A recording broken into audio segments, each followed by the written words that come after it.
Hi, everyone. Welcome to Talk Live. I'm Danny Nierenberg, president of Food Tank. This is the final edition, sadly, of our monthly series presented by the Global Alliance for the Future of Food, the International Fund for Agricultural Development, and Food Tank to highlight the work of the UN Food Systems Summit champions and other experts in the lead up to the UN Food Systems Summit taking place later this year. Over the last 6 months, we've had amazing guests join us from around the globe who are working to make our food and agriculture systems more environmentally, economically, and socially sustainable. We have had officials from the United Nations, environmentalists, youth leaders, indigenous leaders, representatives of advocacy and activist groups, and so many other experts who are committed to ensuring that all voices are brought to the table, not only around the UN Food Systems Summit, but every conversation the world has around the future of food. It's my pleasure, and has been for the last several months, to co-host this final session with Ruth Richardson, the Executive Director of the Global Alliance for the Future of Food and the Chair of the Champions Network for the UN Food Systems Summit. Each of our previous panels focused on one of the Global Alliance for the Future of Food's 7 calls to action. These actions define critical pathways to create a better future of food. This panel will focus on the Global Alliance for the Future of Food's 7th call to action, and that is to promote nutritious whole food diets underpinned by diversified food production adapted to different microclimates and sociocultural contexts. And I'm really thrilled that we have a great group of panelists to talk about this issue. First, we have Mike Khunga, who is the youth leader for nutrition program at the Scaling Up Nutrition Movement Social Society Network, and the vice chair of the UN Food Systems Summit Action Track 5. He is joining us from one of my favorite places, Malawi. Our second guest is Rick White, the president and CEO of the Canadian Canola Growers Association and the vice chair for the private sector of the Champions Network for the UN Food Systems Summit. He is joining us from Winnipeg, Canada. And we have Dorit Adler, who is the president of the Israeli Forum for Sustainable Nutrition, and she joins us from Jerusalem. And I want to thank you all for being here. It's really a pleasure to have you. And Ruth, you know, I'm excited and also sad that this is our final event. It's been such a great 6 months that we've been able to have these important discussions. And I'd really love you to set the stage for this call to action, which I think is really at the heart of creating better, more nutrient-dense food systems. We talk about, you know, diversity all the time, but how do we actually make it possible for that diversity to happen in fields and eventually in our plates and on our bowls? Thanks, Danny. And yes, sad too that this is the end of our series, but I'm sure we'll find other ways to work together in the future. And welcome everyone, and particularly welcome our speakers. So the previous panels in this series discussed a multitude of topics. We've had amazing speakers thus far with incredible audience participation. And we've all come together to discuss how to build inclusive governance. What does research for the public good look like? True cost accounting and the tools and metrics we use to evaluate and understand food systems. How we shift subsidies in public policy and finance towards sustainable practices, and how we catalyze private multilateral finance in the same way. We've also looked at how to create enabling environments for agroecology and regenerative practices to flourish. And now today, we're going to our plates to talk about how we promote sustainable and nutritious whole food diets underpinned by diversified production systems. What are the opportunities? What are the challenges we face? Of course, as we've explored all of the 7 calls to action, we see the connections between them as well. So hopefully some of those connections will surface today.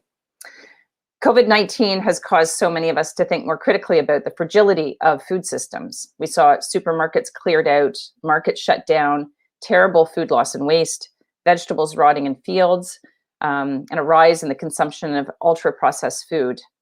So our call to action is for a shift in these systems to ensure that we don't have these sorts of shocks and stresses in the future, that we're more resilient to these kinds of shocks and stresses in the future. So just to reiterate, Danny, You mentioned it, but to reiterate our call to action, it's really about nutritious, sustainable, whole food diets that, of course, are underpinned by sustainable, diversified food production, because we have to connect the production and the consumption, that are adapted to local ecosystems and sociocultural contexts, because we know that what works in one place doesn't necessarily work in another place.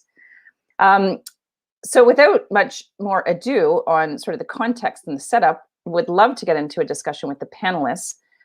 My first question to all of you really is, as we unpack this call to action, how do you think the pandemic has resulted in a new understanding of the importance of healthy food, food systems, and nutrient-dense diets? Mike, maybe I'll start with you. Just briefly to get going.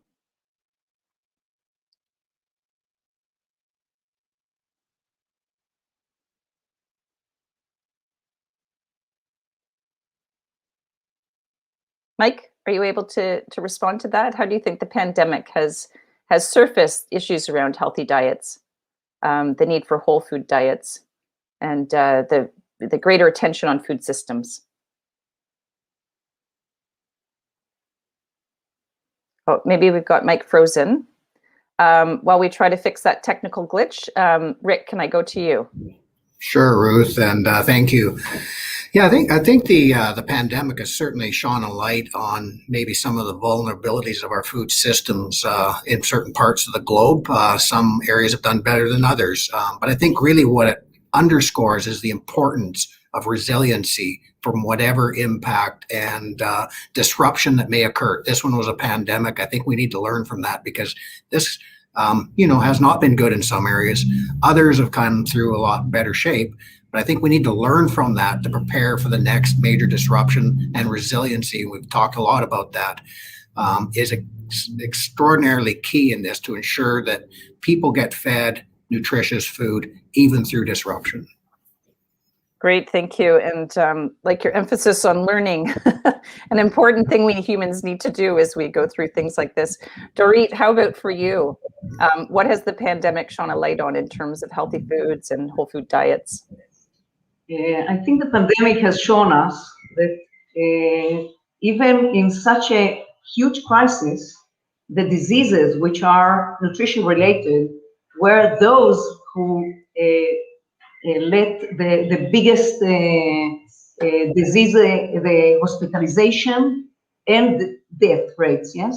Most of those who went into intensive care units and mortality were correlated to nutrition diseases like obesity, hypertension, diabetes, and so on. And this has a reflection to the fact that all over the world, we are treating nutrition insecurity with the unhealthy food products. Because when you look at food banks, and when you look at even a snack program, does not tell you that you cannot buy sugary drinks, for example. So I think this is one aspect of the COVID crisis. The other one, actually, the COVID is also a result of a broken food system, yes? We know that most epidemics resulted in the places that we grow very intensely animals to eat. It doesn't matter if it's any pandemic that rose during the last 100 years. And it seems that the next pandemics also will come from these areas. It can be resistant to antibiotics, which can be huge epidemic that can come to us. And you know that most of the antibiotics is being used for the animal production, for it. The last thing is most of the exaggeration of the disease came in these places that they slaughter the animals and wrap them.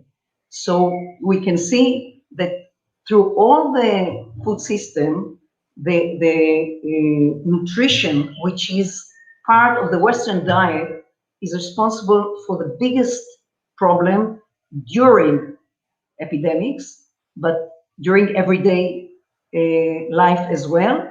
In Israel, I can tell you that, and also the United Nations declares that the diseases that are related to nutrition are those who are number one threat for public health. So we have huge issue here that really makes us have to do transformation in all food systems today. Thanks, Dorit, and very important spotlight on the systems, trying to make the connections between the underlying causes of greater risk and also the root causes of where the pandemic came from. So thank you for immediately sort of establishing kind of the systems perspective. Danny, over to you. Hopefully we'll have a chance to bring Mike in once we get him back on, but for now, over to you. Yeah, we're working on getting Mike back, and it'll be great to hear from him.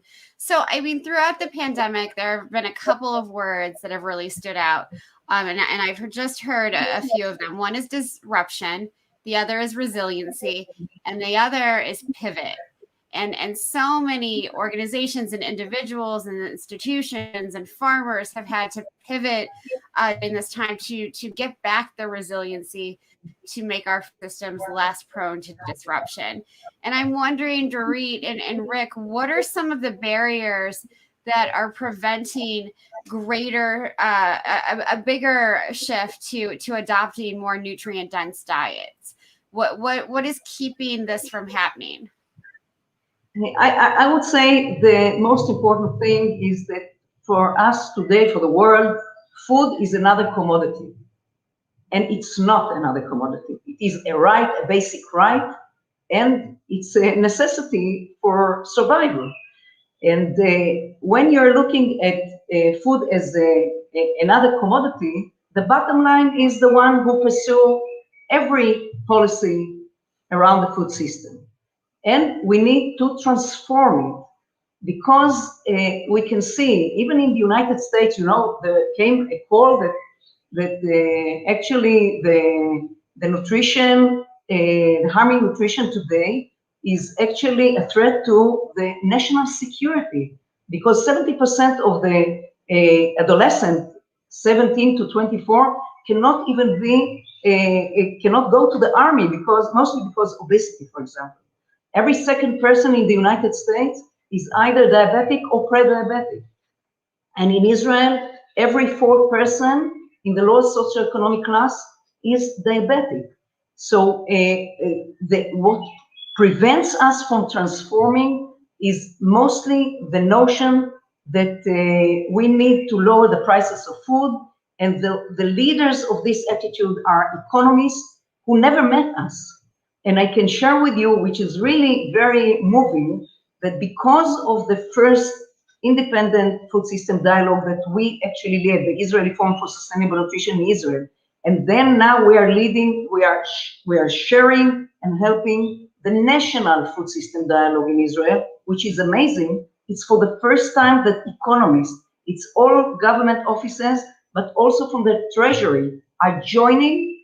I'm telling you, they are a little bit of, they're quite worried that we're going to succeed in transforming the food systems, but I think it's a huge success to begin with. However, we have a long way to go. Absolutely. Rick, how about you? Yeah, I think, and again, transforming, I think it's a work in progress because things do change. And I think one of the main drivers that maybe is slow to drive the process quicker is consumer awareness, consumer education, and consumer preferences, because the private industry or the private sector is good at responding to market demand, right? And there are responses that are going on right now, like the International Food and Beverage Association. I mean, they continue to add more products with less salt, less sugar, less saturated fats, and more whole grains, fiber, fruits, and vegetables. And consumers, if they demand that and buy that, the industry does and will continue to respond to that. But the problem is the price. Sometimes these options that are healthier are more expensive. And so you have an economic issue in there, not only for consumers, but in the delivery of some of those products as well. So how do you transform that? I think awareness by both the industry to deliver the food and by consumers who demand the food and demand nutrition and demand better quality, higher quality food. I think that needs to come together better. It's happening now, but I think we need to find a way to speed that up, and maybe, educational campaigns. And it depends again on where you are in the world. Some consumers are very, very sophisticated, and their needs are being met. So I think it's a process. It's ongoing, and if we can shine a light on it a little brighter, maybe that will help speed things along. If I can continue the conversation, since Rick said very important things. However, I a little bit disagree. We know that education cannot confront the massive marketing and advertising, and cannot confront the toxic food environment. We cannot confront all this environment that we have created. Nobody can stand for it. And there is enough evidence base to show that we need to change our food environments. First of all, in all the public areas, I would call in this situation, first of all, for health promoting hospital to implement a healthy, sustainable food system in the hospitals. I had the honor to do this in the Hadassah Medical Center. I succeeded only partly because the forces are very immense. However, we have to change the food systems by regulation. And the regulation should say we have to tax, for example, the sugary beverages, which are contributing even not only for obesity, but the NAFL, the many other diseases that are really hurting us. And the education is very important to get into schools, during all school years, from adolescence, from premature until the end of high school. And but we cannot confront it by lowering a little bit the salt and sugar levels in ultra processed food. Absolutely, Dorit, and thank you. And I think there needs to be a multi-pronged approach. I want to make sure Mike gets back into the conversation. So Ruth, maybe I'll turn it back to you so that you can reiterate the question that we had earlier for Mike. Absolutely, thanks, Danny. And I have a question for Mike, and then I have a follow-on question from this previous discussion, which I think is great. So Mike, welcome back. I'm glad we got the technical glitch fixed. My question for you is that youth is such a strong focus in the UN Food Systems Summit, and you are the youth vice chair for the UN Food Systems Summit Action Track 5. Do you have any advice for young people who want to be involved in building resilient food systems that promote sort of what we're talking about today, diversified diets, whole food diets, nutrient-dense diets? What would your advice be? Thanks so much, Ruth, and apologies for the internet disruption. Yes, indeed, when you talk about young people being on board in terms of global discussion, this is very key. And for Action Track 5, indeed, I'm the vice chair. I have a team, aside from myself, I have a team of the youth who are also working with Action Track 5. So basically, when it comes to resilience and youth, I think these things are they speak to one another, because you cannot talk about resilience if you're not thinking of the future generation.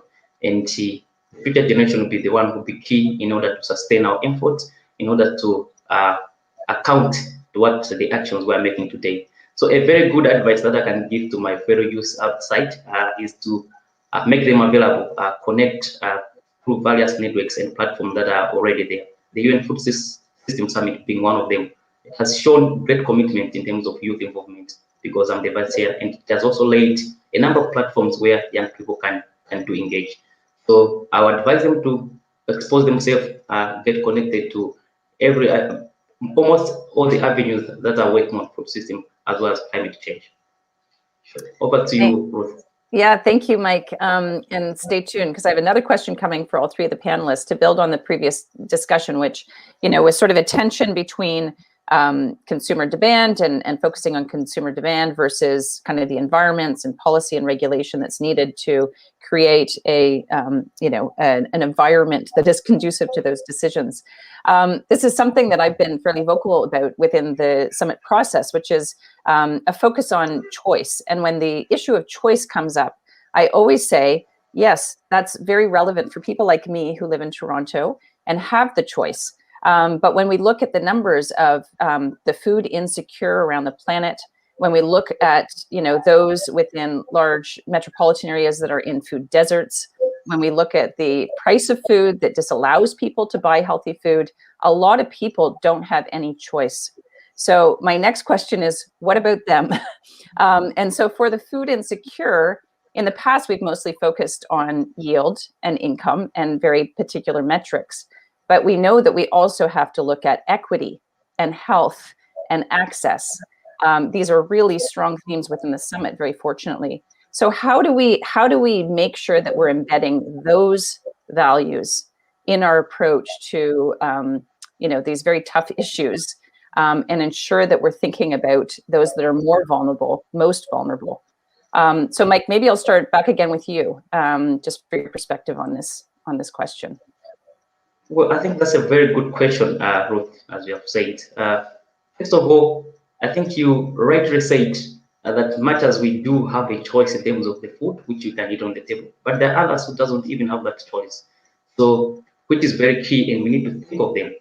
So, I would speak about universalization of some of the policies. For instance, talking about the school feeding program, which ensures that young people or children within their schools, they can be able to have a nutritious and safe diet. What if we can make some of these policies universal across the world, and more especially focusing on the fragile and conflict areas where there's huge vulnerabilities in terms of food insecurity and nutrition. At the same time, if we can make sure that there is incentives for local growers, talking about local production, because I think the call to action for this is more about social cultural context, producing food within your culture, within your socially within your society. So we need to incentivize some of the local growers within their society. They will be very key in order to provide food within the society and within the communities, rather than maybe focusing on very huge business opportunities which provide food, but most of the food are high in calories and sugar.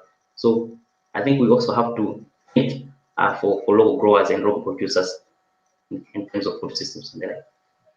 Great, thank you, Mike. Rick, what about for you? How is the private sector grappling with the issues of food insecurity and those that don't have the choice? Yeah, well, I think, again, through the IFBA members, they do currently partner with governments and NGOs around the world to provide access to nutritious food in various forms. I don't have many good examples of that at the moment, but the intent there is to generate sustainable livelihoods and bring positive change to workplaces and the communities in which those members, those private sector organizations operate. So again, it's ongoing collaboration, being aware of the issue, I guess. And that's one delivery mechanism, but again, an important point of local production can respond to the challenge too, to some degree. But again, there is some education, like, because we can label things, and we do label nutrition in a big way, but somehow that doesn't always compute, I guess, with individual consumers around the globe. So I think it's all of these things together need to work together to achieve that objective that we're talking about here. I think we're all on the same page in terms of this is an issue. The question is how do you get it to those vulnerable people in a way that's healthy for them? And I think there's various mechanisms to do that. And I think they're set up now. But again, it's about focusing on that and coming up with some solutions that are maybe local or at least regional to address specific problems like that. Mm-hmm. Yeah, and certainly the local production has also been a very strong theme within the summit. Dorit, over to you. I think the nutrition insecure population is really one of our biggest focus. It's not done by anyone else but by society. The fact that the foods that are healthy are more expensive. When you look at the old food pyramid, American one, and when you look parallel to that on the subsidized food pyramid, so you see that most of the subsidized in the United States goes for the production or the growing of wheat, corn, and soy, which result in lowering the prices of most of the ultra-processed food. Once you decide to change it, you decide to subsidize growing vegetables, nuts, and oil, and the olives and other things, those products will be cheaper. So it's only a matter of decision. For years, we are used to these ways of economic decisions, and I think this is the time to change it. We can change the prices of food by many economic tools. You can lower the prices by lowering the VAT for healthy food, sustainable basket, and you can tax the other harming food, and using this money to subsidize the other foods. You can subsidize farmers for the losses and to collect all the, as you said, many products stayed during the COVID in the fields. You could buy it. We want to call for action in Israel that all the foods which is produced here will be bought by the country if it's not bought in the market. As you know, it's like oil and any other national resource. So all of these things are a matter of decisions and policies.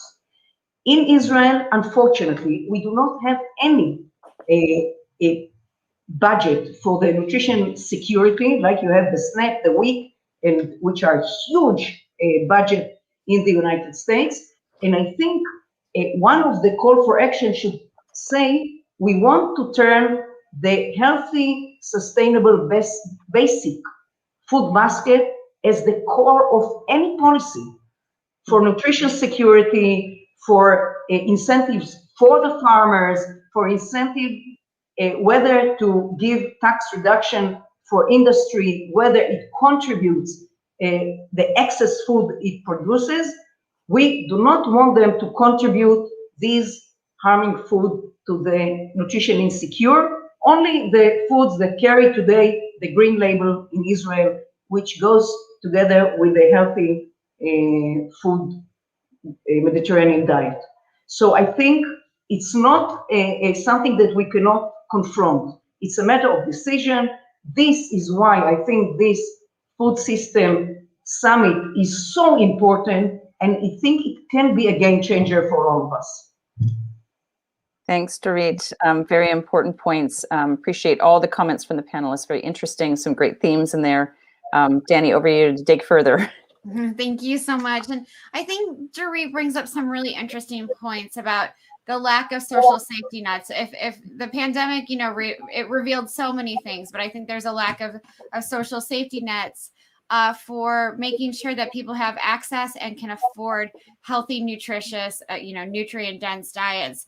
And I wonder, maybe Rick, you can go first. What is the role of the private sector in helping ensure that there is that access, that there is that affordability, that the private sector is pushing for social safety nets, from whatever government they happen to deal with?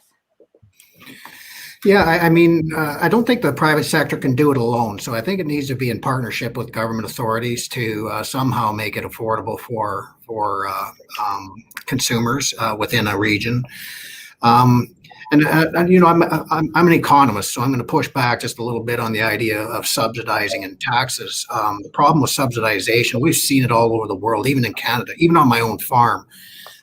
When farmers in a region get subsidized predictably, it almost always gets capitalized in increased costs of land, labor, and capital. So at the end of the day, the price structure just goes up, and the price of the product goes up with it eventually over time.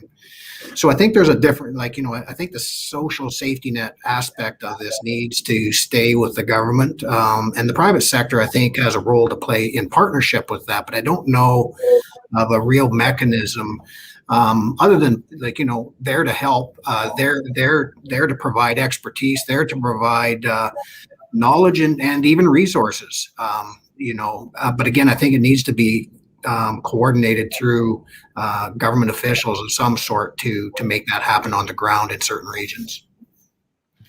Thanks so much, Rick. Mike, I want to go back to you. And youth are such an important part of this conversation because they're pushing for diets to change in many ways. They're not willing to sort of have the same sort of calorie rich but nutrient deficient diets that have been part of our global diets for so long. And I'm wondering, for you, what mechanisms, what regulations, what laws need to be in place? What sort of ideas can youth bring to the table to make sure that nutrient dense diets are on the minds of the private sector, that they're on the minds of government, and that they're on the minds of eaters themselves?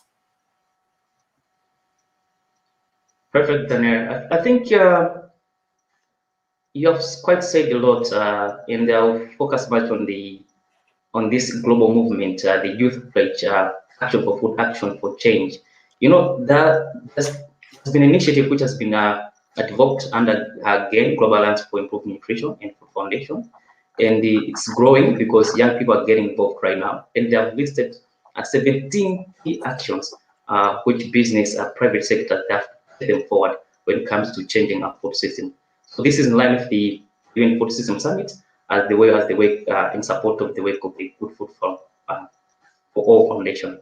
So if you look across some of these actions, and currently as I'm speaking, is open for everyone to come in and vote for which specific actions which they think will be very key within their region or within their country, if it has to be pushed forward when it comes to changing the food systems, as well as getting the young people on board. So I think these are some kind of the initiatives which young people have to be proactive when it comes to being showcasing as the leaders of today and tomorrow, but at the same time making sure that the food that we eat is able to sustain our diet and also our planet, because we cannot think of just our diets and our health, but we also need to think of the planet as we progress and move forward. So I wanted to share much on that, that if young people can come together and form this kind of movement and move forward, this will be also very key in sharpening our food systems as we move forward. Over to you, Sonia.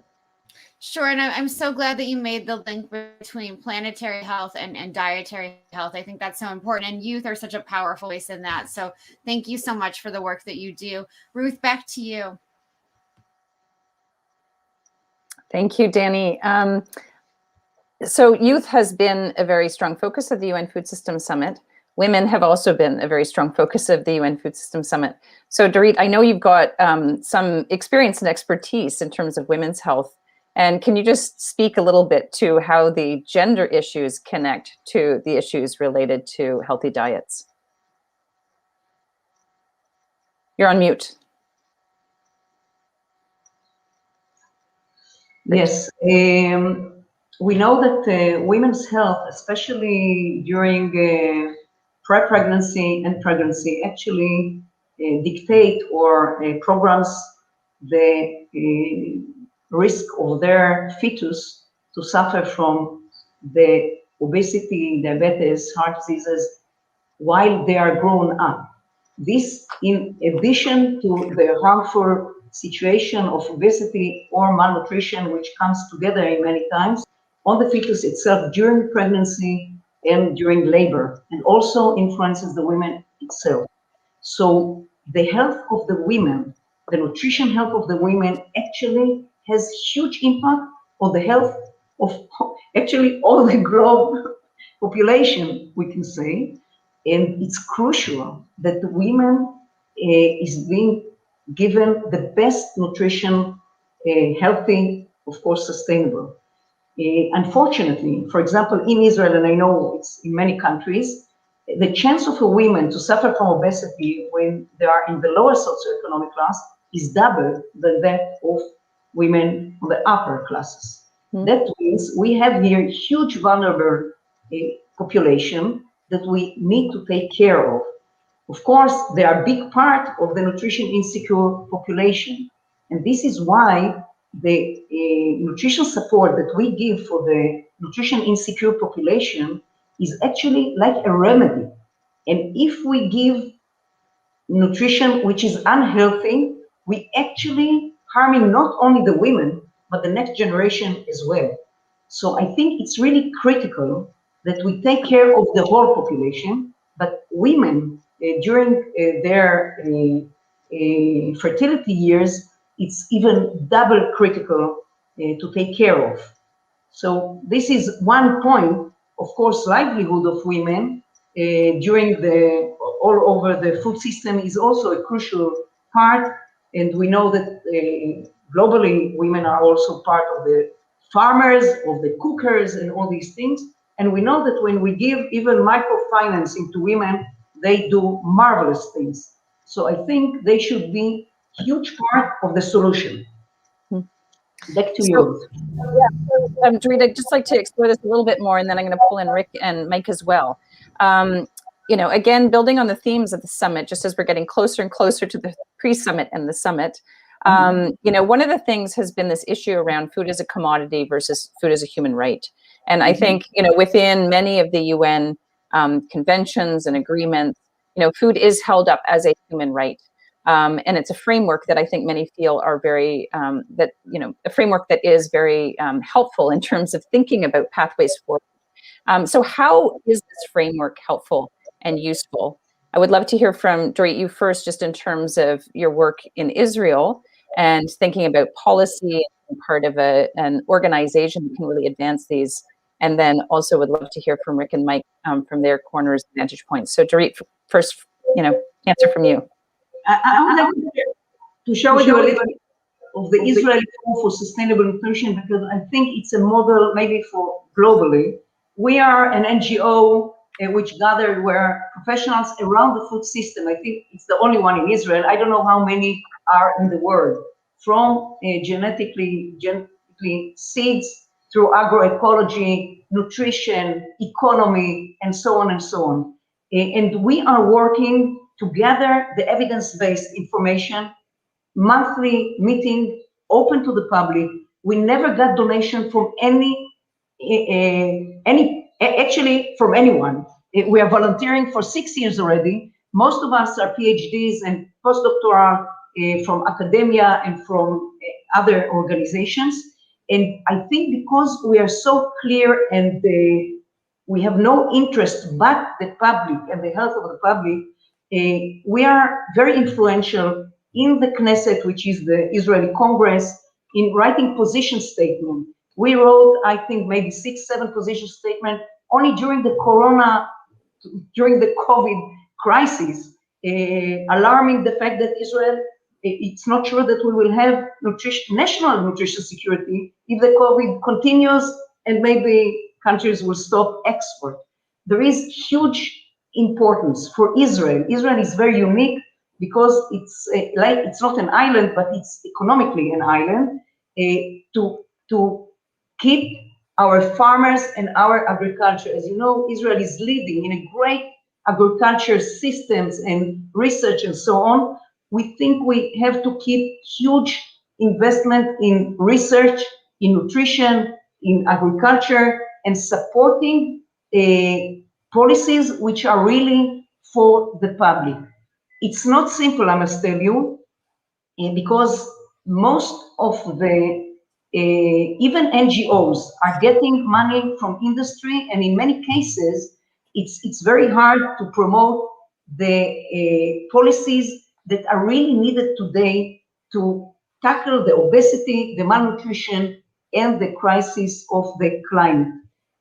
So I just gave you an example of the Israel Fund for Sustainable Nutrition, but we are very active in all parts of the food system, and we think that there is a difference of attitude today, even in the ministries of the government. So we are optimistic, even though we know we have many challenges ahead. Yes, thank you. Not simple for sure. Rick, how about you? I mean, for business, food is a commodity for many businesses, and yet there are really amazing leading edge businesses that are grappling with how to think about food more as a human right. So from a private sector vantage point, how do you see kind of this human rights framework fitting into the work that you do with private sector mechanism and your own company, other companies? Please. Yeah, no, it's a good point, Ruth. I mean, I think the old, and again, I should be careful in how I say the old systems of the past have been very commoditized. I think progress has been made. I think we could all probably recognize that progress needs to be much faster than it has been. But I think we're moving in the right direction as private sector, recognizing there's a lot of issues around food. It's not just a commodity. It's cultural, it's human rights, it's all that big long list of other things that food is. Food is not just a commodity. And I think the private sector recognizes that and is moving in the right direction. And again, maybe it's not quick enough, but it's certainly on the radar screen. Maybe I'd like to tie a little bit back into kind of our discussion on human needs and delivery of nutrients, human rights, etc.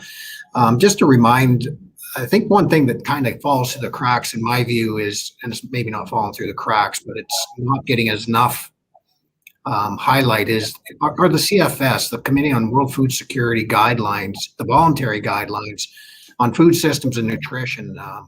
That is an important step forward in this work, and it's an important step forward for the private sector as well. And we should see the Food Systems Summit make better use of these guidelines and other CFS guideline documents as well. The dialogues are great, but there are some good pieces of work that tie into this too, and maybe we'll get there in time. But I think one of the things that through the voluntary guidelines, it include a clear acknowledgement that all sectors and all actors have an important role to play in achieving improved nutrition and human rights issues in terms of making sure no one goes hungry. So I think our job now is to turn to the uptake and implementation of those voluntary guidelines. Those guidelines are there. I think the path is there. We just need to make bigger, bolder moves in those directions. The private sector is well aware of that, and certainly going to be a key part in delivering that, as well as farmers. Farmers are going to be critical in this process as well. Great, thank you, Mike. Rick. I know that we want to pick up on the farmer angle, but before we do, I just want to turn to Mike and really appreciate you elevating, all the work that's been done by these very important bodies like the CFS, the high-level panel at CFS. There's so much work that has been done, and as you say, how do we just get into the implementation and really acting on it? So thank you for highlighting that. Mike, what about for you, human rights framework? How do you bring that into your thinking and your work and what you do with the Sun movement? Well, thanks so much, Ruth. Let me just first of all comment on what Rika said, as food not being viewed as a commodity or as a profit as some private sector may think of, but we need to be, as he has said, that now we are moving in terms of food as being something which is very essential. As medicine, as we take medicine, we should also think of food. And on the guidelines, I think they'll be very, very key in terms of sharpening our policies in many of developing countries, including Malawi, because you might even be surprised that even in some countries, they don't have even the policies to facilitate urban agriculture, which is very key. And the coming of COVID-19 has really exposed the fragility of our food system, especially due to lockdowns, restrictions and the like. And with the poor markets, people were not able to access nutritious diet. So if we can have policies that will ensure that food is a universal thing or is very essential, then we'll be able to to move forward. And from the angle of the SUN movement, the Scaling Up Nutrition movement, I think the Scaling Up Nutrition movement has been very, very key in terms of holding the government accountable when it comes to producing nutritious and healthy diets. At the same time, focusing on the nutrition perspective of making sure that government should be able to allocate more resources to nutrition, and even have the youth or the multi-stakeholder approach when it comes to food and nutrition. So this has been, of course, my work in my country, that I've built a team of young people in rural communities, just to make sure that they are able to follow up in terms of what the government doing in terms of nutrition, and how can they be involved in the nutrition structures that are within their community. So it's the governance mechanism perspective of making sure that all these key players that are working on nutrition, they're enhanced and they're able to do their work. So I really support what Rick has said, and even on Ruth, in terms of the policies, I think this is also something that we can step forward, as I said, of the urban agriculture, making policies on urban agriculture and the like. Over to you. Great. Thank you so much, Mike. Very interesting. Danny, lots of threads there to pull up. I'll pass it over to you. Absolutely. And I think we can get back to them at the end. Ruth, before I turn to you to sort of sum things up, you know, we've been talking about this need for diversifying diets and really making sure that, you know, we're focusing on whole foods and nutrient dense foods, but you know, farmers are part of that in a huge way. And I'm wondering what incentives and what ways can we ensure that farmers have the ability to grow these crops that are so important for human health and planetary health that was said before. So maybe Dorit, you can go first. Yes, I think it's crucial aspect of food systems. Food systems begin with the farmers. And today in Israel, I think in many places in the world, farmers are not really getting not only the respect, but not the economic safe net that they have to have. We know they are confronting today dangers, economic dangers. I mean, every climate crisis harming their profits and so on. The country should give the farmers economic safety.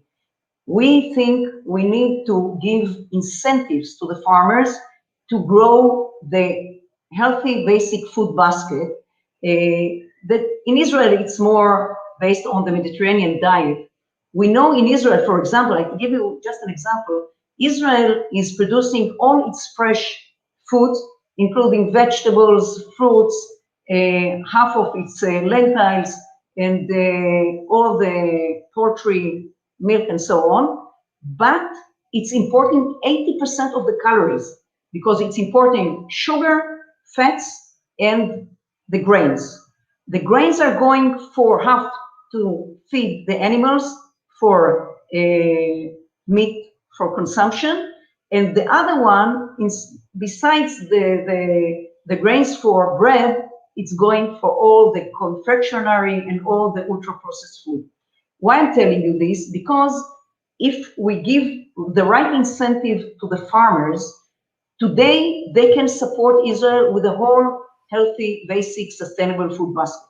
Not in 10 years, because Israel population is growing higher than any other place in the world, I think, but still farmers are the soul and the heart of healthy food system, and we have to call for all governments to support them and make sure that they can continue not another year or two, but for the next generations too. Absolutely. Well said that farmers are the soul of our food systems. Rick, what are your thoughts on, I know you've done a lot on farmer-led innovation. How can we support farmers in the efforts to improve nutrient-dense diets? Yeah, well, as a farmer myself and having the privilege to work representing farmers through the association, I'm a little biased. They are a major part of the food system. They need to be as sustainable as the rest of the food system, because if the farmer is not sustainable, then the rest of the food the process doesn't even start, right? when we talk about whole grains and whole foods, that's coming off the farm gate in its whole form, right? So some of the issues in processing, that's a processing issue and a value chain. And again, as a consumer, I don't really want to eat a cup of wheat, right? Raw wheat. Maybe there's some few recipes you could use that, but it does need some processing. So we can whole foods, fruits and vegetables. I mean that's a given, but we need to ensure that farmers are economically viable, because that's one of the three legs of the sustainability stool, and economics drives farmers' behavior. And if they're in good economic shape, that allows them to be even more environmentally able to implement environmental sustainable practices on their farm. And they're doing it a lot. Again, the world is not even. One size does not fit all. One farmer is doing, there's a variety and level of different farmers and practices and technology implemented. But all that to say is farmers take risks every day. And I think that the main support that farmers need is to help mitigate the risk of growing and producing food on farm, because so much of it relies on their environment, the environmental conditions, rainfall, sunshine, droughts, you name it, they face it. It's a risky business. And for an individual farmer to withstand that risk is difficult. And I think there's more need for governments to help the farmers within their regions to manage that risk, financial risk, environmental risk, production risk, you name it, even sanitary and phytosanitary risks of plant diseases and animal diseases, etc. In certain areas like Canada, we're fortunate. We have a lot of support systems in terms of managing that risk. But I think for the globe, farmers around the globe, I think there's some areas that farmers need help with risk management, risk mitigation, so that they can be economically sustainable, to do the right things, give them the option to do the right thing. Farmers need options, and they know what's best for their farm. And if they have the economic sustainability behind them, they will do and choose the long-term solutions that work for their environment that they work in on their farm. Absolutely. Thank you so much. And Mike, how can we help support young farmers to make sure that they're growing more nutrient-dense crops? Thanks so much, Daniel. I think Rick and Dorit have said, of course, much of the support given to farmers. So let me just go to the young farmers or young agri-entrepreneurs. So the best thing is to give them the incentives. We have been talking of incentivized agriculture for over a long time, but I think this is something that is not coming clear or materialistic when it comes to our policies or our strategies. So in the first place, majority of the young people have an interest in agriculture, but I think they don't feel the energy to practice agriculture, because they might take agriculture as not youth friendly or something that is of old practice. So the first key thing which I can talk of, which has to be taken really serious, is within our policies we need to think of how we can promote young agri-entrepreneurs. First of all, giving them the necessary technology. Right now we're moving to technology. I cannot be producing probably maize in my farm using a hoe which was used by my ancestors back then. I need to have the tractors, I need to have all the necessary technology for me to produce. So give them the necessary capacity for them to access technology, and give them the support in terms of capacity building and even the training for them to move forward along the agri value chain. We cannot even think of just farming itself. We need to think along all the agri value chain. The processing, we have SMEs, the small and medium enterprise, who are into processing and in the value addition. They also need support, and most of them, they are young people. So we need to think of our policies along this agri value chain. Thanks so much. Absolutely. And yeah. No, absolutely. And thank you so much. I mean, we do have to think that it's not just about farming, it's about processing and all the entrepreneurial activities that can be part of our food systems. Thank you so much. Ruth, I want to turn it over to you to wrap up. Thanks, Danny. First of all, let me say thank you, Dorit, Rick, Mike. Fantastic conversation. Also, just at this point, really want to say thank you to Food Tank and to IFAD for going on this journey with us. It's been a fantastic partnership, and I've been really thrilled to be part of it. We've just talked to so many amazing people with fantastic thoughts and opinions and perspectives on these tough issues. So by way of trying to summarize, here's what I've been madly scratching away in the background based on what I've heard from you guys. First of all is diets in the context of a system. I think for so long, diets and nutrition sort of sat in its own little box over there somewhere. And I'm really thrilled to hear you guys making all the connections between the economics of food systems, the underlying risk factors of disease related to diet-related diseases, the root causes of the pandemics, industrial livestock production, et cetera, even national security and the connections there with diabetes and other risk factors. So the systems perspective has really come through loud and clear, which is very heartening and fantastic. The other thing I've heard is what we're after. So Rick, you said, I think resiliency is extraordinarily critical to this. So we're looking for resiliency. Dorit, you talked about food not as a commodity, but a right. And Mike, you talked about planetary health and making sure that what we're doing is in the context of planetary health. So there's certain things like guiding stars that we need to be aiming for. Of course, there's special considerations within that. We've talked about women, we've talked about youth, we've talked about the food insecure. We've even talked about those with different class disparities, economic disparities. The ways forward, you guys have just been throwing ideas out there. I've got an amazing list in front of me. Better use of many of the processes that are already in place, like the CFS guidelines on nutrition. You've talked about policy, you've talked about subsidies and taxes. Rick, you talked a lot about farmers needing to be in good economic shape and being able to manage risk. We've talked about consumer demand. We've talked about education, regulation. Mike, you were just talking about technology and capacity building. One of the really strong themes I thought was around local production and the need for local production and really building up those local and regional systems. So many, many different ideas. Dorit, you said this is not simple. It is not simple, and it's not without controversy. We didn't dive deep into the controversy here, but there was clearly some differences of opinion, which is what this is all about. And so ultimately, my final word is I want to hold up the point that Rick made at the very beginning, which is we have to learn. We have to be in these spaces where we're talking to each other, we're hearing each other, we're listening to each other, and finding that path forward, because it really is going to take that kind of process, the problem-solving muscle. How do we learn how to work together and deal with this together? That is what is going to lead us to a better future. So, Danny, with that summary, over to you.